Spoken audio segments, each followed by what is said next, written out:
"This meeting is for heirs only," the lawyer said, not even looking up from his papers. "You are not included. Please leave."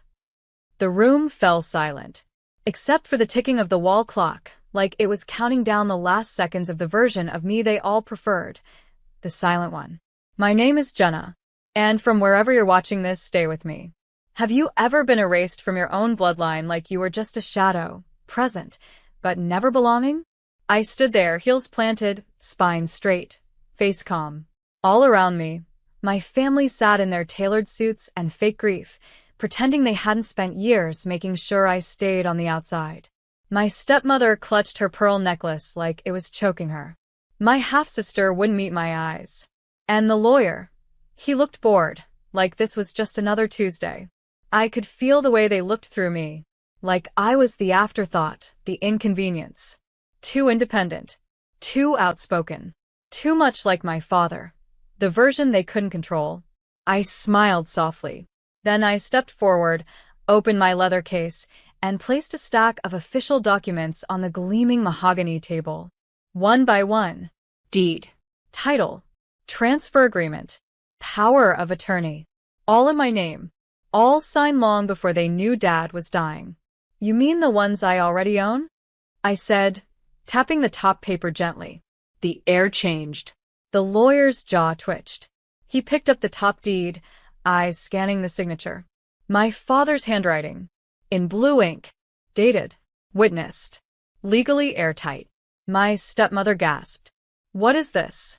This has to be fake." "No," I said, meeting her eyes. "It's truth. You just never asked the right questions.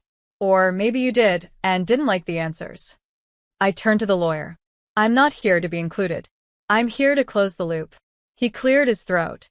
"As the legal owner of the properties, Ms. Jenna Green has." My sister shot up. "Dad would never. He promised me the lake house." "You're lying." But the lawyer kept reading. "Full rights to all properties listed under Green Holdings prior to his passing. The revised will confirms this." The chair beneath her wobbled as she dropped back into it.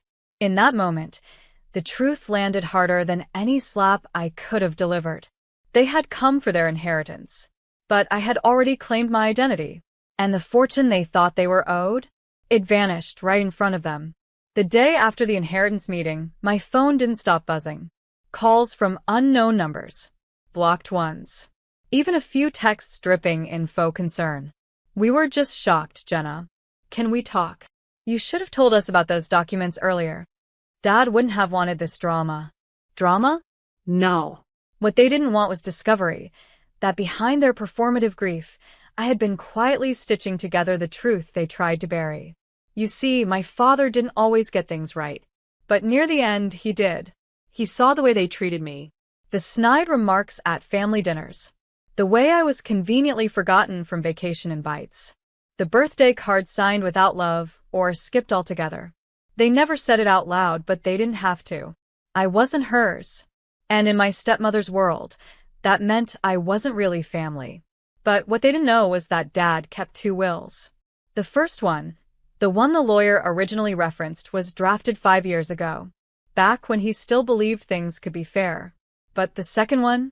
That was done 3 months before his death, in secret, in a hospital room, with his hand trembling and eyes wet. I was the only one he trusted to hold the pen when the lawyer arrived. Because I was the one who showed up. Every week. Every doctor's meeting. Every long night where he couldn't breathe and whispered, "I should have protected you better." I didn't ask for anything, but he gave it to me anyway, because he knew what they were planning. They were waiting, not grieving, waiting to collect, waiting to wipe my name off the table with the same dismissive wave they'd always used. So he gave me the lake house, the one they used as their Instagram backdrop but never maintained. He gave me the investment properties, the ones I'd helped manage in college while they were off spending his money. He gave me the business office where I used to sit as a teenager and label file folders just to feel close to him. He didn't give me the family I wanted. He gave me the justice I needed. And now they were trying to rewrite the story. But it was too late. Because this time, I wasn't standing outside the door knocking. I held the keys. By the end of that week, their desperation had turned theatrical. My half-sister, Carly, showed up at my door in tears, mascara smeared like she thought pain could be painted on. Jenna, please, you know how much I loved that lake house. Dad said it would be mine one day. You don't even use it. I stared at her, the same sister who once laughed when my birthday cake had no name on it, who posted photos from family brunches that I was never invited to, who told her friends, she's just Dad's charity project. Now she was calling it ours? I didn't raise my voice, didn't curse her out. I just stepped aside, let her see the wall behind me. On it was a photo, the last one Dad and I took together. He was wearing that ugly flannel shirt he loved, smiling like the world didn't owe him an apology. Framed right below, it was the deed. Carly followed my gaze. Her expression collapsed. You planned this, she whispered. No, I said quietly. You just never noticed I was here. She left without another word. Later that night, I got an email from my stepmother's attorney, a veiled threat dressed as negotiation. My client is willing to avoid contesting the will if a fair portion of the properties are redistributed. Redistributed? Like it was mine to share, not earned. I forwarded the email to my own lawyer and added one sentence. Let them file. We'll respond with the signed trust and my care logs. Because what none of them realized was that while they were posing for photos at the yacht club, I was collecting everything that mattered. Every receipt, every hospital log, every message Dad left asking me to bring soup or socks or simply sit with him in the silence. They wanted the wealth, but I carried the weight. And now that the scales had tipped in my favor, they couldn't stomach the justice. That weekend, the story broke in the local press. Headline: Family dispute emerges after daughter named sole inheritor of Green Estate. They hated the word daughter more than the article itself, because it reminded them that no matter how much they tried to rewrite the cast, I was always in the story, and this time I was writing the ending. 3 days after the article dropped, I drove up to the lake house alone. No entourage, no press, just me, Dad's old keychain, and a bottle of red wine he used to keep for good days only. I parked beneath the giant oak tree, the one he refused to let anyone cut down. He used to say, "It's rooted too deep, like you." The porch creaked just like I remembered. The chipped paint, the wind chimes still tangled from last year's storm. And when I stepped inside, it hit me all at once. The smell of cedar, old books, and a faint trace of his cologne still baked into the couch cushions. I didn't cry. I thought I would, but no tears came. Only the quiet, the kind that wraps around you like memory, not mourning. I walked through every room, touched every photo they once said I didn't belong in. Because I wasn't real family. Because I wasn't her daughter. But I was his. And in this house, that mattered. I opened the bedroom drawer and found the envelope exactly where I left it, the one Dad had told me about in the hospital. When the time comes, he'd said, they're going to come for the house. Let them. Then hand them this. Inside it, a copy of the emergency will. Signed. Dated. With photos attached of him and me in this very house over decades. There was also a handwritten note. This is where you became my daughter in every way that counted. No paper, no court, no second wife can ever change that. This house is yours. They already had enough. That letter was my shield. Because while they thought they could challenge me in court, they didn't know about the emotional evidence, the lived-in proof, the care logs, the receipts, the nurse statements that backed up every hour I sat by his side while they went shopping for black dresses and counted inheritance in advance. I spent that weekend fixing the porch railing, replanting the herb garden Dad let die when he got too sick, refilling the bird feeders because I knew he'd like that. And while I worked, they called. Not to reconcile, to bargain. Jenna, if you keep the business building, can we at least use the lake house in summers? Can we sell it and split the money? Dad would want us to share. But Dad didn't write their names on the deed. He wrote mine. Because in the end, when it came time to choose who would carry his legacy, he didn't choose the ones who used his name. He chose the one who never needed to. The next front they attacked was the company. Dad's old construction firm, Green and Daughters. A name they all laughed at when he first changed it. Carly once joked, "He really thinks Jenna's gonna swing a hammer in heels?" But I did more than that. I rebuilt our books when we were in debt. Negotiated contracts when Carly was off in Miami finding herself. Managed the team when Dad was too sick to get out of bed. And when the clients called, they didn't ask for Jacob. They asked for me. Still, after Dad's passing, Carly showed up with a cheap smile and a pile of copied documents, waving them at the staff like a false queen flashing play money. "I'm taking over. It's what Dad wanted." Jenna's too emotional to lead anything. She didn't know I'd already met with the board. She didn't know Dad had transferred his shares into a blind trust, my trust, 6 months before he passed. And she definitely didn't know I had signed the payroll that paid her rent for the last 2 years. When she walked into the office that day, expecting a throne, she found me at his desk. I didn't look up right away. Let her sweat. "Why are you here, Carly?" Her laugh was tight. "It's a family business, isn't it?" "Right," I said. "And I'm the last one standing with the family's name on every legal line." She scoffed. "That's not fair. I deserve something. We deserve something." I finally looked at her. "No," I said. "You expected something, but you didn't show up for it. Not when it mattered." I pulled out the copy of the trust agreement and slid it across the table. Dad's signature stared up at her like a final judgment. "This is real," she whispered. "Very." She didn't storm out. That would have required dignity. She just stood there, silent, as everything she thought was guaranteed became something she'd have to earn. But I knew she wouldn't. She'd never had to before. The employees watched it unfold from behind glass walls. Some nodded. One even smiled, because they remembered the days when she walked past them like they were invisible, while I stayed late, taking out the trash. Later that evening, my phone buzzed. A message from one of our biggest contractors. "Heard Carly tried to pull a fast one. Good thing you're in charge. Let's schedule next year's bid." And in that moment, I realized they didn't lose a building. They lost credibility, because while they tried to steal the spotlight, I had already built the foundation. After the dust settled at the firm, the next wave came in whispers. Calls from family friends. Distant cousins I hadn't heard from in years suddenly wanted to check in. One even messaged, "I heard you're handling things now. Proud of you. But maybe ease up? It's tearing the family apart." Tearing the family apart? They tore it when they told me I wasn't an heir. They tore it when they planned to divide what they thought was my father's leftovers, never suspecting I'd be the one holding the ledger, the title, the trust. But the loudest silence of all? My stepmother.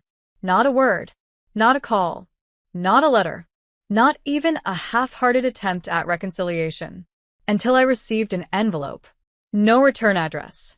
Inside was a copy of Dad's obituary, the one she had printed in the paper, the day after the will reading. Beneath his name, she had listed only her children. I wasn't mentioned once. Not as daughter. Not as caregiver. Not even as a person who existed. That's how far they were willing to go, to rewrite history so cleanly, they thought I'd simply vanish from memory if they scrubbed hard enough. I stared at it for a long time. Then I folded it, set it on fire over the kitchen sink, and watched the ash drift upward like all the stories they tried to steal from me. Because I had something stronger than their words. Proof. Photos. Letters. Bank transfers. Hospital footage. And more than anything, a legal record that bore my name in ink. You can pretend someone didn't matter, but the law doesn't pretend. And neither does the legacy they thought they could white out. That weekend, I stood in front of a group of staff at the firm. Most of them had worked under my father. All of them had watched me grow up in the break room, on job sites, at the copier. I told them this. Some people inherit fortune. Some inherit fight. I got both. And we're going to rebuild this place, not in my father's shadow, but in his honor. And in truth. They clapped. Some even cried. Because what we were reclaiming wasn't just a business. It was dignity. And that's something they never imagined I'd find. Because they thought I'd stay quiet. But I wasn't built for silence. I was built for storms. The final blow didn't come from me. It came from the state. You see, while they were busy trying to claw back properties and paint me as the bitter, ungrateful daughter, they forgot one very important detail. Dad's estate hadn't just included real estate and a business. It included taxes. And they'd spent years signing off on expenses they shouldn't have. Luxury cars disguised as fleet vehicles. Personal spa weekends filed under client relations. Even Carly's trip to Milan, written off as a materials sourcing conference. Only one person had flagged those expenses. Me. And when they pushed me out, they didn't just lose the paperwork. They lost the cover. The state audit landed like thunder. It started with a polite letter. Then it became a subpoena. And then it became news. Green Estate faces financial investigation following disputed will. I stayed quiet. Let the investigators do what they do best. But privately, I handed them every folder I'd kept locked in my cabinet. Every spreadsheet. Every signed check. Every time-stamped email. They didn't need to dig deep. Within a week, my stepmother's assets were frozen. Her luxury condo, the one she claimed Dad promised her, placed under review. Carly cried online about being betrayed by the system. Jacob left the country. Or, at least, that's what I heard. I didn't smile. But inside, I felt the ground steady beneath my feet. Because when you're gaslit your entire life, told you're dramatic, ungrateful, too intense, truth feels like justice on fire. The firm stayed intact. Green and Daughters officially rebranded under my leadership. We expanded to 2 new cities, hired women from underrepresented communities, launched a scholarship fund in my father's name, one that required no bloodline to access, only dedication. At the fund's launch dinner, one of our oldest vendors stood to speak. He said, "I remembered Jenna sweeping this warehouse when she was 10. They used to say she was just visiting." Funny how the visitor became the one who kept the lights on. The room erupted in applause. But me? I just nodded. Because I knew from the marrow in my bones to the title on the land that I didn't need a seat at their table anymore. I owned the house the table was in. 6 months later, I stood at the ribbon-cutting ceremony for our new regional office, a sleek, glass-wrapped building with my father's name etched in steel near the entrance. Green Standard Foundation, built with honor, led by truth. I didn't invite Carly, or my stepmother, or any of the people who once told me to sit down, be quiet, stay out of men's affairs. This wasn't for them. It was for the interns who'd never been allowed at the table. For the daughters who were told, let your brother handle it. For the ones who gave everything and were rewarded with silence. A reporter approached me just before I cut the ribbon.